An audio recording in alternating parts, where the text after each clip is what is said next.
ہے وہ صرف کتابی باتیں کرتا ہے، ایک اسکالر جو ہے وہ کتابی باتوں کی بیس پر دلائل دیتا ہے، اور ایک اسکالر جو ہے وہ کتابی باتوں کی بیس پر دلائل کے ساتھ اپنی ریسرچ پیش کرتا ہے۔ لیکن ایسے بہت کم لوگ ہوتے ہیں جو ان تمام چیزوں کے ساتھ ساتھ اپنا مشاہدہ بھی رکھتے ہیں، اپنا تجربہ بھی رکھتے ہیں، اور وہ ان کے اپنی ذات کا پریکٹیکل بھی ہوتا ہے۔ تو علامہ صاحب ہمارے درمیان میں وہ ہستی موجود ہیں کہ جن کی گفتگو نہ صرف کتابی ہے بلکہ علمی بھی ہے، ریسرچ بیس بھی ہے، مشاہداتی بھی ہے اور تجرباتی بھی ہے۔ تو یہ ہماری بڑی خوش نصیب ہے۔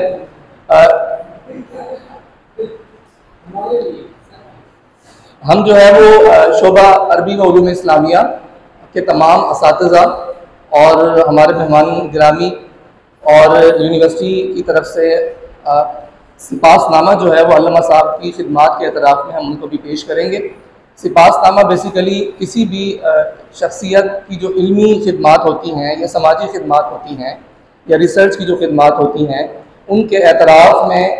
ان کو پیش کیا جاتا ہے۔ تو پھر ہم نے یہی سوچا کہ ہم علامہ صاحب کو اپنے شعبے کے اساتذہ شعبے کی طرف سے یونیورسٹی کی طرف سے سپاس نامہ پیش کریں گے، اور میں اس کے لیے میں ملتمس ہوں جناب ڈاکٹر قاری ظفر اقبال صاحب سے کہ آپ اور ڈاکٹر عبدالعزیز صاحب، ڈاکٹر ضیاء الدین صاحب، برہان بھائی، کاشف بھائی، آپ بھی تشریف لے آئیں۔ ہم علامہ صاحب کو سپاس نامہ پیش کرتے ہیں، اور اس سپاس نامہ سے پہلے میں ایک بات اور بھی بتا دوں کہ علامہ صاحب کی جو علمی خدمات ہیں وہ تقریباً 200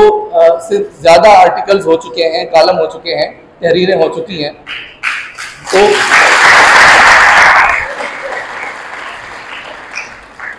میں نے اپنے اساتذہ سے اس حوالے سے یہ بھی مشاورت کی کہ ہم کیوں نہ علامہ صاحب کی جو علمی جو خدمات ہیں ان پر ہم اپنے جو اسکالرز ہیں ہمارے ایم فل کے، پی ایچ ڈی کے، ہم اس کی کسی نہ کسی جہت پر انشاءاللہ علامہ صاحب سے منسوب ہم ان کے تھیسس کروائیں گے انشاءاللہ مستقبل میں۔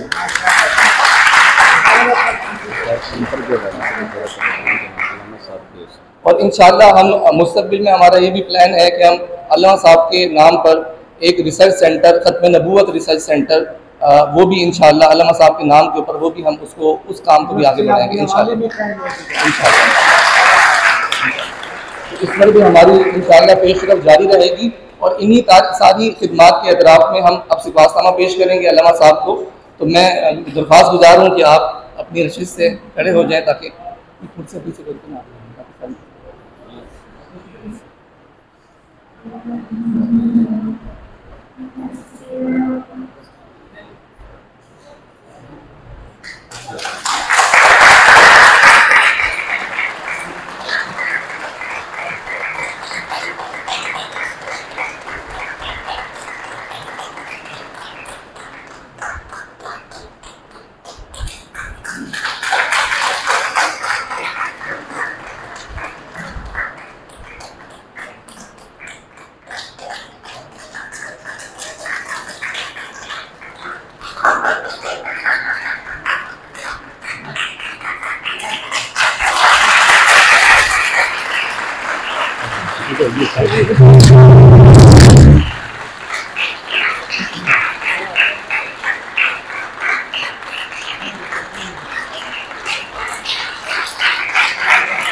علامہ صاحب کے دست شفقت سے